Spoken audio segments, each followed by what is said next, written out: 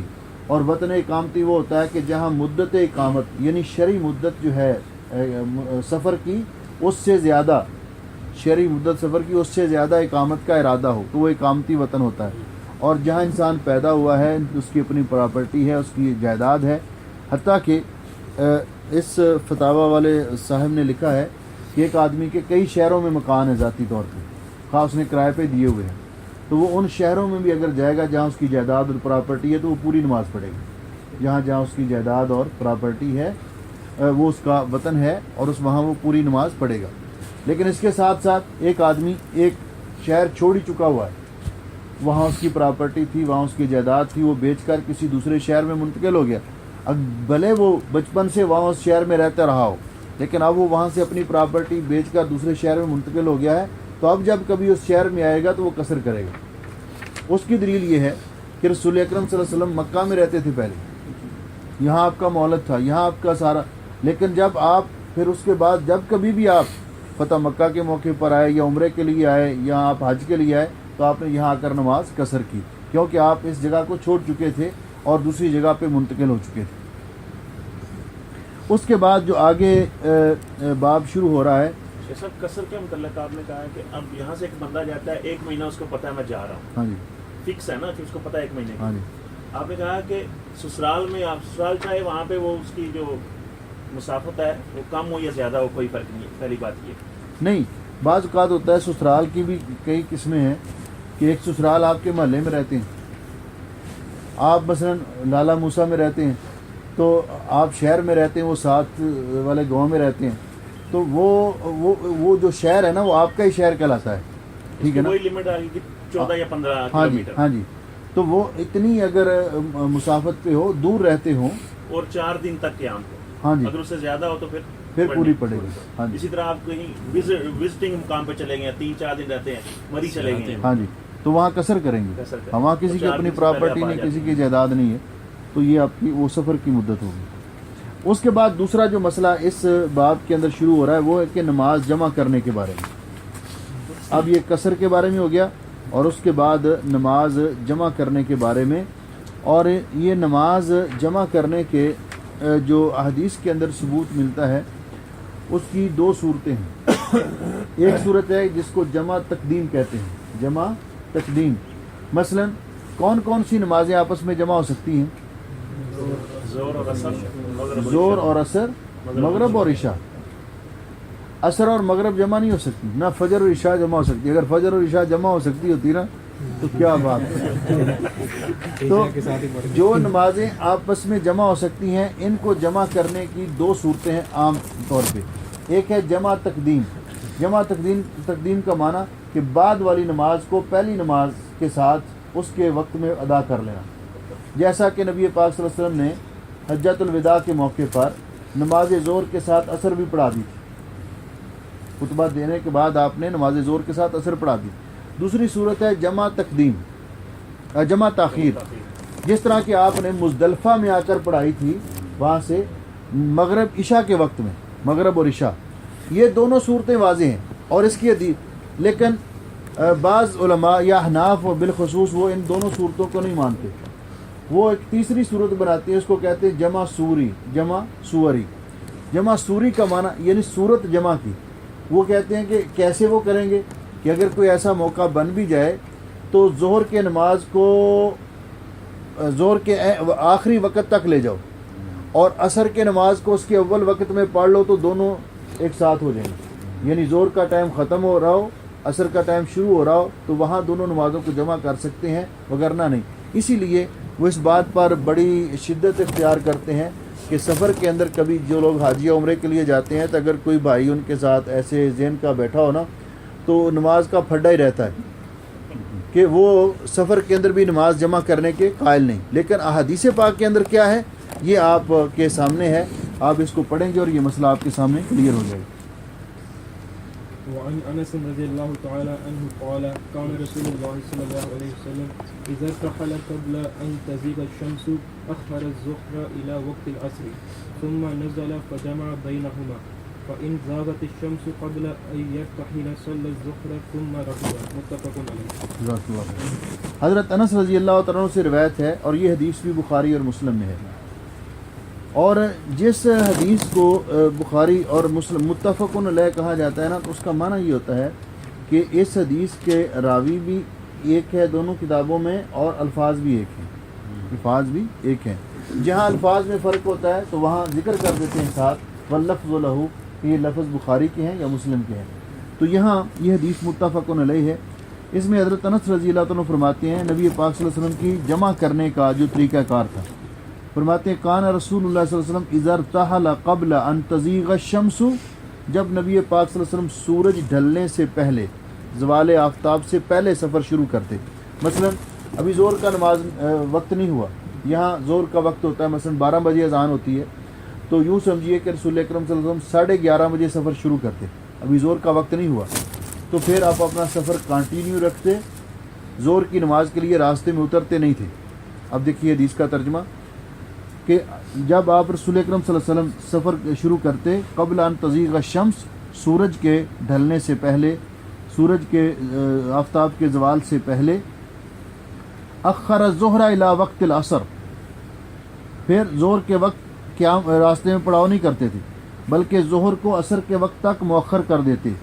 جب عصر کا وقت ہو جاتا ثم نزل، تو پھر آپ اترتے، وہاں قیام کرتے، فجمع بینہما، تو آپ دونوں نمازوں کو ایک ساتھ پڑھتے. اس کو کہتے ہیں جمع تاخیر. یہ رسول اکرم صلی اللہ علیہ وسلم کا سفر میں عام معمول تھا کہ جب سفر کرنے کا ارادہ ہے، آپ کا ابھی زور کا وقت نہیں ہوا، تو رسول آپ نیت کر لیں کہ میں اب زور کی نماز کو عصر کے ساتھ پڑھوں گا. تو آپ اس کو رسول اکرم صلی اللہ علیہ وسلم کا سفر میں یہ معمول تھا کہ آپ زور کی نماز کو مؤخر کر لیتے. یہ نہیں کہ زور کے وقت علیحدہ پڑاؤ کرتے اور عصر کے وقت علیحدہ نہیں، بلکہ زور کی نماز کو مؤخر کر لیتے. جب عصر کا وقت ہو جاتا تو پھر آپ اترتے اور آپ دونوں نمازیں ایک ساتھ جمع کر کے پڑھ لیتے. یہ ہے جمع تاخیر. فَإِنْ زَاغَتِ الشَّمْسُ قَبْلَ أَنْ يَرْتَحِلَ، آپ کا سفر پہ جانے کا ارادہ ہے لیکن سفر شروع کرنے سے پہلے سورج ڈھل گیا ہے، زور کا وقت ہو چکا ہے، زوال آفتاب کا ٹائم ہو چکا ہے، زور کی نماز کا وقت ہو چکا ہوتا ہے. تو پھر رسول اکرم صلی اللہ علیہ وسلم کیا کرتے؟ صلی الظہر ثم رکب، تو رسول اکرم صلی اللہ علیہ وسلم زور کی نماز پڑھتے اور پھر سوار ہو جاتے، صلی الظہر. اور ایک روایت میں ہے جو اگلی حدیث میں ہے کہ، اور یہ صحیح سند کے ساتھ، صلی الظہر والعصر، آپ زور اور عصر کو ایک ساتھ پڑھ لیتے، زور بھی پڑھ لیتے اور عصر کو بھی زور کے ساتھ جمع کر لیتے. ثم رکبا، اور پھر آپ سواری پر سوار ہو جاتے اور پھر عصر کے وقت نہیں رکتے تھے، پھر آپ مغرب کے وقت جا کر رکتے اور اس وقت پھر مغرب اور عشاء کو ایک ساتھ پڑھ لیتے اور آرام کرتے. وعلی ابن نعیم فی مستخرج مسلم، امام مسلم کی جو احادیث رہ گئی ان نے تخریج کی ہے. تو ابو نعیم نے، وہ کہتے کان فی سفر فزالت الشمس صلی الظہر والعصر جمیعا ثم ارتحل، کہ نبی علیہ السلام جب سفر کا ارادہ کرتے اور سورج ڈھل جاتا تو آپ ظہر اور عصر کو ایک ساتھ پڑھ لیتے، پھر آپ اپنا سفر کنٹینیو رکھتے. یہ رسول اکرم صلی اللہ علیہ وسلم کی سنت ہے، اور سنت پر عمل کرنے میں ہر دور میں سہولت ہے، برکت بھی ہے، سہولت بھی ہے، اور اللہ تعالیٰ بھی اس پر خوش ہوتا ہے. اور رسول اکرم صلی اللہ علیہ وسلم جو سب سے زیادہ عبادات کا، نمازوں کا اہتمام کرنے والے، آپ نے امت کے لیے شفقت کرتے ہوئے یہ سارے طریقے امت کو بتا دیے. کہ بعض اوقات ایسے ہوتا ہے کہ سفر میں بار بار پانی میسر نہیں آتا، مشقت ہوتی ہے بار بار اترنا، ایک نماز کے لیے رکیں پھر دوسری نماز کے لیے رکیں، کم از کم 1 گھنٹہ 1.5 گھنٹہ لگ جاتا ہے، خاص کر جب یہ ٹریول کر رہے ہوں کسی قافلے وغیرہ کے ساتھ. تو نبی علیہ السلام نے پہلے سے یہ سہولتیں ہمارے لیے فراہم کر دی کہ سفر انسان کا یہ کنٹینیو رہے، اور سفر کے اندر نماز آپ جمع کر لیا کرتے تھے، جمع تقدیم بھی اور جمع تاخیر بھی. اگلی حدیث وعن معاذ بن جبل رضی اللہ تعالی عنہ قال خرجنا مع النبي صلى الله عليه وسلم في غزوة تبوك وكان يصلي الظهر والعصر جميعا. ہاں جی، حضرت ابن عباس رضی اللہ تعالیٰ عنہما سے روایت ہے، قال رسول اللہ صلی اللہ علیہ وسلم، بیان کرتے ہیں کہ رسول اکرم صلی اللہ علیہ وسلم نے فرمایا، لا تقصروا الصلاۃ، اوپر ہے، خرجنا مع النبی صلی اللہ علیہ وسلم فی غزوۃ تبوک، ہم نبی علیہ السلام کے ساتھ غزوہ تبوک میں نکلے، فکان یصلی الظہر والعصر جمیعا، تو نبی علیہ السلام پورے سفر میں ظہر اور عصر کو ایک ساتھ پڑھتے تھے. پورا سفر جو تھا، اور 20 دن کا یہ سفر تھا، تو آپ اس میں ظہر اور عصر کو ایک ساتھ پڑھتے تھے. یعنی جس کا مطلب ہے کہ ظہر اور عصر کو ایک ساتھ پڑھ لیا، مغرب اور عشاء کو ایک ساتھ پڑھ لیا، تو نمازیں جمع کر کے پڑھتے تھے. یہ ہے سفر کے اندر نماز جمع کرنے کے بارے. اب اس کے بارے میں کسی کو یہ اشکال نہیں رہنا چاہیے. اور ایک اشکال جو عام طور پہ ہے وہ پایا جاتا ہمارے ہاں، کہ رسول اکرم صلی اللہ علیہ وسلم نے جب حجۃ الوداع کے موقع پر حج ادا فرمایا تو نبی پاک صلی اللہ علیہ وسلم تو نماز قصر کرتے جا رہے تھے، لیکن جب آپ 8 تاریخ کو حج کا احرام باندھ کے نکلے، 8 تاریخ کو مکے سے آپ نے حج کا احرام باندھا، تو آپ کے ساتھ مدینے سے آنے والے لوگ بھی تھے، مکے کے اطراف سے آنے والے لوگ بھی تھے، اور مکے والے بھی تھے. پھر یہ تھوڑا پانی مجھے دے. تو یہ سارے لوگ رسول اکرم صلی اللہ علیہ وسلم کے ساتھ تھے، لیکن آپ نے مینا کے اندر بھی قصر کی، سب نے قصر کی. مقیم جو تھے انہوں نے بھی، مقیم مکے والوں نے بھی قصر کی، اور میدان عرفات میں بھی آپ نے قصر کر کے نماز پڑھائی. سب لوگوں نے آپ کے پیچھے قصر اور جمع کر کے نماز پڑھی. تو اس لیے یہ جو ایک سفر، تو ہمارے جو احباب ہیں جو پاکستان اور انڈیا سے آتے ہیں، صرف یہی لوگ، یہ یا افغانستان سے آتے ہیں، تو یہ کہتے ہیں جی نہیں، ہم یہاں نماز پوری پڑھیں گے اور اپنے وقت پر پڑھیں گے. کیوں کہ ہم یہاں آ کر مقیم ہو گئے ہیں، ہم یہاں آ کر مقیم ہو گئے ہیں، حالانکہ وہ سارے باہر سے گئے ہوتے ہیں. اور پھر رسول اکرم صلی اللہ علیہ وسلم نے جمع کی. یہ دوسری بہت بڑی جو کوتاہی ہوتی ہے. اگر آپ نے کئی حج کیے ہوتے نا، 2-4، تو یہ اشکال ہو سکتا تھا کہ ہو سکتا ہے آپ نے ایک حج میں جمع کی ہو نماز، ایک حج میں نہ کی ہو. آپ نے تو حجۃ الوداع ایک ہی حج ادا کیا زندگی میں، تو اس میں نبی پاک صلی اللہ علیہ وسلم نے ظہر اور عصر کی نماز ایک ساتھ پڑھی. پھر مغرب اور عشاء وہاں نہیں پڑھی بلکہ مزدلفہ میں جا کے پڑھی. ہمارے بھائی کیا کرتے ہیں، آپ دیکھیں گے، اللہ تعالیٰ آپ کو حج پہ جانے کا موقع نصیب فرمایا، جو گئے انہوں نے دیکھا ہوگا.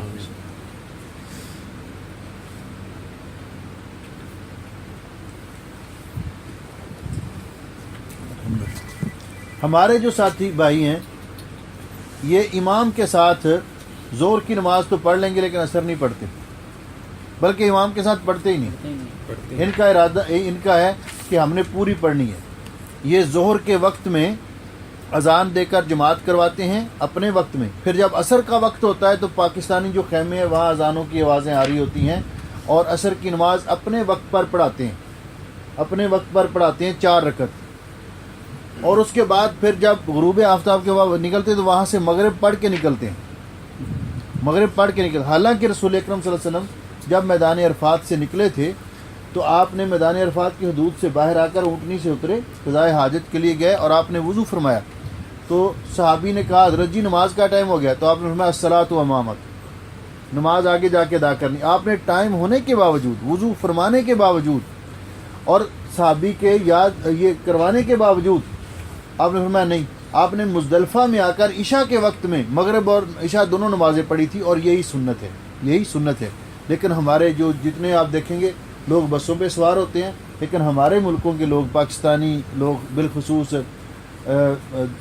کیا میں کہوں، اگر آپ محسوس نہ کریں تو ہمارے تبلیغی بھائی خاص کر، یہ تو لڑنے مرنے تک آ جاتے ہیں. اگر جان بوجھ کر ایسا کر رہے ہیں، ان کو پتہ بھی سنت کی مخالفت، تو ان کی قبولیت کی پھر کیا کیفیت ہوگی؟ وہ کہتے جی ہمارے نزدیک نہیں، ہمارے امام کے نزدیک. حالانکہ کہیں نہیں لکھا کہ امام ابو حنیفہ رحمۃ اللہ نے ایسے فرمایا ہو، بس ان کے مولوی صاحب نے جو کہا ہے. تو لوگ بسوں پہ سوار ہوتے ہیں نکلنے کے لیے، اور ہمارے پاکستانی خیموں میں جماعتیں کھڑی ہوتی ہیں مغرب کی، جبکہ رسول اکرم صلی اللہ علیہ وسلم نے باوجود اس کے کہ وضو بھی کیا. صحابی نے کہا بھی، آپ نے فرمایا نماز یہاں نہیں پڑھنی، نماز مزدلفہ میں پڑھنی ہے. نماز کا وقت بھی ہو چکا تھا، غروب آفتاب کے بعد وہاں سے نکلنا. تو اس لیے یہ چیزیں جو ہے نا، کہ اس کو کبھی بھی اپنی ضد یا انا کا مسئلہ نہیں بنانا چاہیے. جب رسول اکرم صلی اللہ علیہ وسلم کا فرمان آ جائے، آپ کی سنت آ جائے، تو سر تسلیم خم ہو جانا چاہیے. اور امت کو انہی چیزوں نے ٹکڑے ٹکڑے کر دیا، بکھیر دیا ہے، اور اختلاف کا شکار کر دیا ہے، کہ باوجود اس کے کہ صحیح حدیث آ جائے. اب دیکھیے، میں تو حیران ہوا کہ ایک مولانا صاحب ہیں، یہ ہمارے حنفی مسلک کے، انہوں نے ترمذی شریف کی جو امام ترمذی کی کتاب ہے حدیث کی ترمذی شریف، اس کے شروع میں اس کی تقریر لکھی، یعنی نوٹس خلاصہ جس طرح ہوتا ہے نا آدمی اپنا لکھتا ہے، تو اس میں انہوں نے ایک بات لکھی ہے اور آدمی حیران ہو جاتا ہے پڑھ کے. اس میں وہ ایک حدیث ہے، اس کے بارے میں دو مسلک بیان کر رہے ہیں، ایک امام شافعی کا مسلک اور ایک امام ابو حنیفہ کا مسلک. پاکستان ہندوستان میں یہ مقابلہ بازی چلتی ہے کہ جو بھی مدارس ہیں احناف کے، ان کے اندر امام ابو حنیفہ رحمۃ اللہ علیہ کے مسلک کی تعلیم دی جاتی ہے اور ساتھ امام شافعی کے مسلک کا رد کیا جاتا ہے. یہ لازمی طور پہ ہوتا ہے. تو وہ اس پہ لکھتے ہیں ایک مسئلہ اور اس مسئلے میں لکھتے چلے آتے ہیں، تو آخر میں جا کر لکھتے ہیں ایک جملہ، وہ ابھی بھی ان کی کتابوں کے اندر موجود ہے اور کہیں سے بھی آپ کو ترمذی شریف پاکستان والی انڈیا والی مل جائے نا، لکھتے ہیں احادیث کی روشنی میں دلائل کا تقاضا تو یہ ہے کہ امام شافعی کا مسلک صحیح ہے.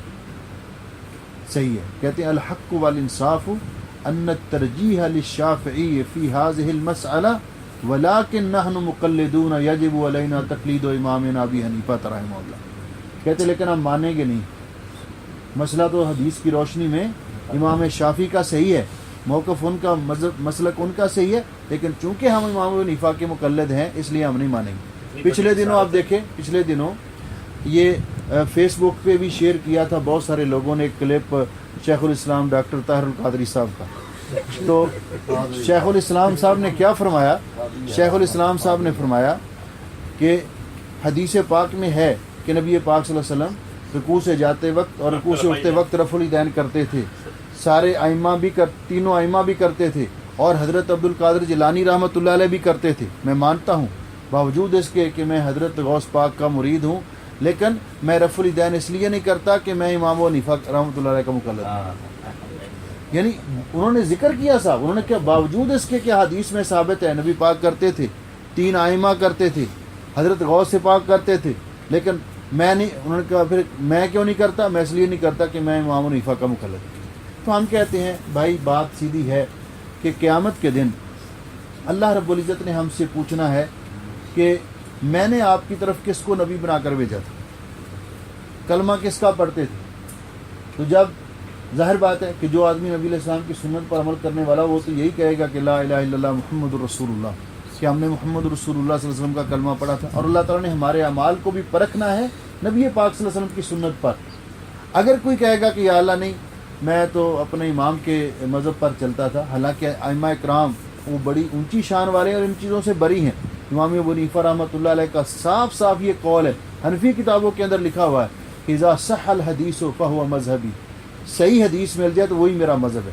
اور فرماتے کہ میں نے جو اپنے اجتہاد سے فتویٰ دیا، اگر تمہیں اس کے مقابلے میں رسول اکرم صلی اللہ علیہ وسلم کی حدیث مل جائے فضربوا بقولی الحائط، میرے قول کو دیوار پر مار دو، کیونکہ میں نے بھی کلمہ رسول اکرم صلی اللہ علیہ وسلم کا پڑھا ہوا ہے اور نبی علیہ السلام کی حدیث کو لے لو. وہ تو بری ہو گیا اللہ کے بارگاہ میں. لیکن یہ پیچھے جو تعصب کرنے والے مقلدین ہیں یہ پھنس گئے.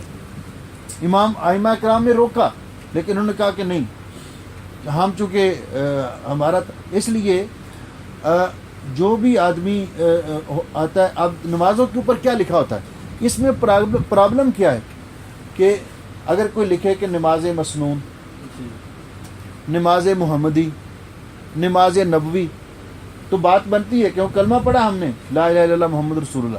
اگر کوئی لکھے نماز حنفی، نماز شافعی، نماز مالکی، ٹھیک ہے نا، تو بندہ پوچھتا ہے کہ آخر یہ جو نماز حنفی ہے نماز نبوی کے علاوہ ہے کوئی نماز؟ نماز نبوی کے علاوہ کوئی نماز ہے یہ؟ اور یہی چیز ہے. تو اس لیے اس بات کو ذہن میں رکھنا چاہیے کہ جو چیز رسول اکرم صلی اللہ علیہ وسلم سے مل جائے ہمیں صحیح سند کے ساتھ، وہ ہمارا سر تسلیم خم ہونا چاہیے. ہاں جی آگے دیکھیے اگلی حدیث. عن ابن عباس وعن ابن عباس رضی اللہ تعالی عنہما قال قال رسول اللہ صلی اللہ علیہ وسلم لا تقصروا الصلاة في أقل من 4 برود من مكة إلى إسفان وضع القطني بإسناد ضعيف وصحيح أنه موقوف كذا أخرجه ابن خزیمہ. یہ حدیث جو ہے کہ آپ نے فرمایا کہ نماز قصر نہ کرو فی اقل من 4 برد، 4 برید سے کم کے فاصلے میں. تو برید جو ہوتی ہے نا یہ ہوتی ہے 12 میل کی. برید کا معنی یہ ہوتا تھا کہ اس وقت جب یہ مواصلات کے ذرائع یا جو ہے نا ڈاک وغیرہ پہنچانے کے ذرائع یہ آج کل والے نہیں تھے, تو اس وقت یہ تھا کہ جو بہت تیز ڈاک پہنچانی ہوتی تھی, کوئی پیغام پہنچانا ہوتا تھا, تو انہوں نے برید مقرر کیے تھے کہ ایک برید سے لے کر دوسری برید تک 12 میل کا فاصلہ ہوتا تھا کہ ایک گھوڑا تیز دوڑ سکتا ہے اتنے فاصلے تک جو گھوڑے سدائے ہوئے ہوتے تھے. تو یہاں سے ایک آدمی ڈاک لیتا تو اگلی برید پر اگلا بندہ تیار کھڑا ہوتا تھا کہ جب بھی ڈاک آئے پیچھے سے وہ گھوڑا لے کر تیار کھڑا ہوتا تھا, یہ اس کو تھماتا اور وہ وہاں سے گھوڑا دوڑا دیتا. اور اس طرح دوسرے علاقوں میں کئی ہزار میل کے 100 میل کے فاصلے پر, مثلا مکہ سے بصرے, کوفہ, اسلامی ریاست جب اس طرح وسیع ہوئی تو یہ ڈاک پہنچانے, تو اس کو کہتے تھے برید اس فاصلے کو. اور برید کا فاصلہ جو تھا 12 کلومیٹر ہوتا تھا, 12 میل ہوتا تھا, 12 میل. تو یہاں جو ہے کہ نبی علیہ السلام نے فرمایا کہ 12 میل تو اس سے مراد کیا, 4 برید سے مراد 48 میل. 48 میل کے سے کم میں قصر نہ کرو. لیکن یہ حدیث سند کے اعتبار سے ضعیف ہے, یہ حدیث سند کے اعتبار سے ضعیف ہے اور حضرت ابن عباس رضی اللہ تعالیٰ عنہ پر موقوف ہے. اس لیے جو پہلی حدیث ہے وہ اس کے مقابلے میں صحیح ہے, جس کے اندر ثلاثت فراسخ کا ذکر ہے. بخاری اور مسلم کی حدیث ہے, یعنی 9 میل یا 13 کلومیٹر, 14 کلومیٹر. اس کے بعد اگلی حدیث وعن جابر رضي الله تعالى عنه قال قال رسول الله صلى الله عليه وسلم مصطفیٰ صاحب مصطفیٰ صاحب السلام علیکم. جی الحمد للہ جی. ہاں خير أمتي الذين إذا أساءوا استغفروا وإذا سافروا قصروا وأفطروا أخرجه طبراني اچھی بات ہے. ہاں جی ہاں جی. یہ حدیث جو ہے یہ اس کی سند تو ضعیف ہے کیونکہ یہ مرسل ہے.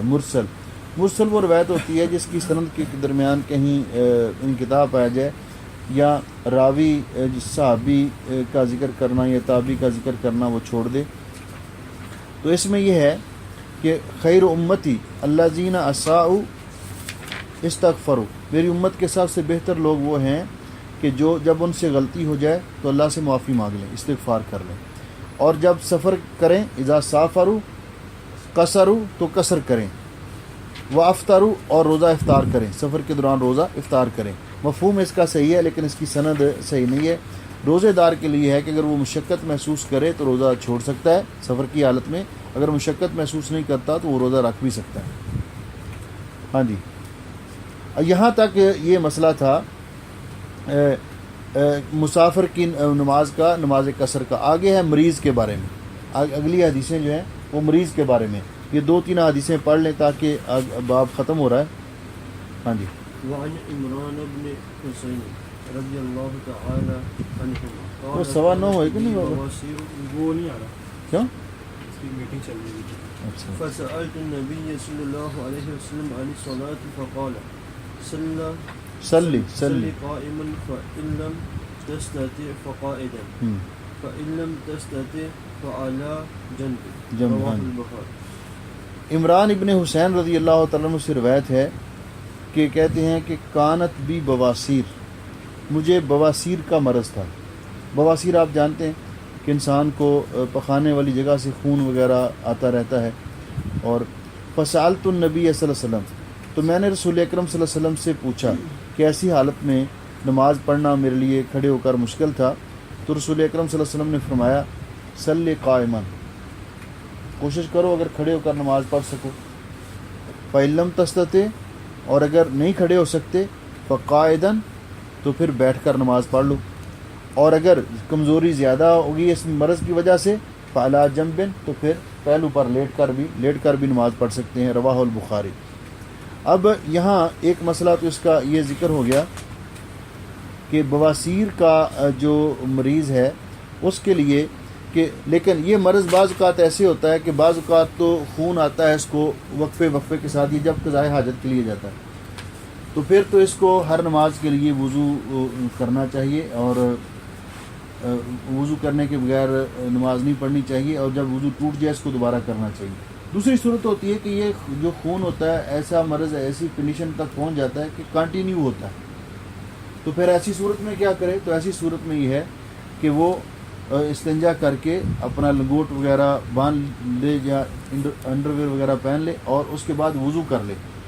اس کے بعد وہ ایک وضو کے ساتھ ایک نماز مکمل پڑھ رہے، خواہ اس کے دوران اس کو یہ خون آتا بھی رہے تو کوئی حرج نہیں ہے، کیونکہ یہ اس کا عذر ہے، جس طرح کہ آپ نے استحاضہ والی عورت کو حکم دیا تھا۔ اسی طرح جو آدمی مریض ہے سلسل بول کا مریض، کہ اس کو پیشاب کے قطرات آتے رہتے پتہ بھی نہیں چلتا، تو قطرے آتے رہتے ہیں۔ ایک تو ہے کہ اس کو پیشاب کر کے ہوتا ہے کہ 2-4 منٹ بعد اس کو چند قطرے آتے ہیں، پھر نہیں آتے دیر تک، تو ایسی صورت میں تو اس کو چاہیے کہ وہ دوبارہ اپنا قضائے حاجت سے فارغ ہو اور پیشاب وغیرہ اس حاجت سے فارغ ہو جائے، تو یہ بہتر ہے اس کے لیے۔ لیکن جو کنٹینیو ہے، جس کو پتہ بھی نہیں چلتا اور رشتہ رہتا اس کا پیشاب، تو اس کے لیے وہی حکم ہے جو اس کا ہے کہ وہ نماز کے شروع میں وضو کر لے اور کوئی کپڑا وغیرہ باندھ لے تاکہ باقی کپڑے آلودہ نہ ہوں، اور ایک نماز ایک وضو کے ساتھ مکمل پڑھ لے، سنتیں بھی اور فرض بھی، تو اس کے لیے یہ جائز ہے۔ تو یہ بواسیر کے مرض کے لیے، اور یہ مرض چونکہ زیادہ تر اس کا اثر ہوتا ہے، یہ خون وغیرہ نکلنے کا خدشہ ہوتا ہے کھڑے ہو کر، اگر کھڑے ہو کر پڑھنا مشکل ہو تو بیٹھ کر بھی نماز پڑھ سکتا ہے، اور اگر بیٹھ کر بھی اس کو یہ خدشہ ہو تو پھر لیٹ کر بھی نماز پڑھ سکتا ہے، کیونکہ بعض اوقات اس مرض کی وجہ سے کمزوری لاحق ہو جاتی ہے، خون مسلسل آنے کی وجہ سے۔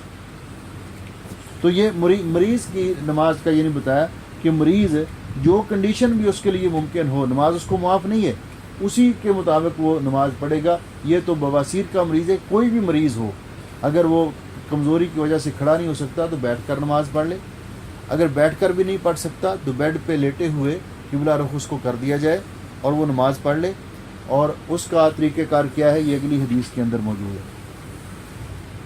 وعن جابر رضی اللہ تعالی عنہ قال عاد النبي صلی اللہ علیہ وسلم مريضا فراه يصلي على وسادة فرما بها وقال صلي على الأرض إن استطعت وإلا فأومي إيمان واجعل سجودك أخفض من رکوعک رواہ البیہقی۔ اب دیکھیے یہ حدیث جو ہے، اس حدیث میں ہے کہ نبی پاک صلی اللہ علیہ وسلم ایک بیمار کی عیادت کے لیے گئے، تو وہ نماز پڑھ رہا تھا۔ تو وہ نماز کیسے پڑھ رہا تھا کہ اپنے بستر پر بیٹھ کر وہ نماز پڑھ رہا تھا، اور اس نے اپنے آگے اس طرح تکیہ رکھا ہوا تھا، تو وہ جب سجدہ کرتا تھا تو اس طرح سجدہ کرتا تھا تاکہ اس کا سجدہ ہو جائے، یعنی سجدے کے لیے اس نے اونچی جگہ بنائی ہوئی تھی۔ تو رسول اکرم صلی اللہ علیہ وسلم نے کیا کیا، آپ نے اس کا جو یہ وسادہ تھا، وہ تکیہ تھا، وہ پھینک دیا، تکیہ پھینک دیا۔ آپ نے فرمایا کہ صلی علی الارض ان استطاعت، اگر ہو سکے تو زمین پہ نماز پڑھو اور سجدہ کرو، اگر نہیں کر سکتے تو اشارہ کر لو، جس کا معنی یہ ہے کہ صرف سجدے کی غرض سے آدمی کرسی کے اوپر مثلا بیٹھ کے نماز پڑھتا ہے، آگے ٹیبل بنا لیتا ہے سجدے کے لیے، یہ جائز نہیں ہے، یہ جائز نہیں ہے۔ اسی طرح اگر آدمی بیٹھ کے نماز پڑھ رہا ہے تو وہ سجدہ نہیں کر سکتا تو اس کے لیے اونچی جگہ بنا لیتا ہے، آگے کوئی چیز رکھ لیتا ہے، لکڑی کی کوئی تکیہ وغیرہ، تو یہ بھی جائز نہیں ہے۔ بلکہ وہ کیا کرے، آپ نے فرمایا اگر تو زمین پر سجدہ کر سکے اطمینان سے تو کر لے، نہیں نہ کر سکے فاؤم ایمان، تو پھر اشارہ کر لے۔ اشارہ کیسے کرے کہ سجدے کے لیے اپنے آپ کو جھکائے تھوڑا سا رکوع کے لیے، اور سجدے کے لیے اس سے تھوڑا زیادہ جھکا لے۔ دیکھو وجعل سجودک اخفض من رکوعک، اخفض میں نے نیچے، اپنے سجدے کو رکوع کی نسبت ذرا نیچے جھک کر کرو۔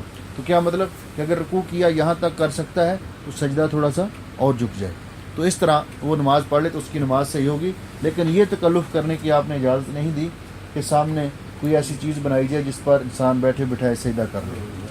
سجدہ کے لیے جب جاتے ہیں کئی نئے آدمی دیکھے ہوں ہاتھوں کو آگے کر لیتے ہیں، ایسے ہوا میں ہاتھ رکھتے ہیں ایسے، نہیں یہ نہیں صحیح، یہ نہیں صحیح، یہ ٹھیک نہیں۔ وہ ایسی صورت میں ہاتھ گھٹنوں پہ ہونے چاہیے، ہاں ہاتھ گھٹنوں پہ ہونے چاہیے۔ کیونکہ مجھے منع کیا گیا، ہاں جی، بالکل صحیح۔ ہاں جی، منع کر دیا تھا، ابھی اس میں نہیں ہے۔ ہاں جی آگے۔ وعن عائشة رضي الله تعالى عنها قالت رأيت النبي يصلي متربعا،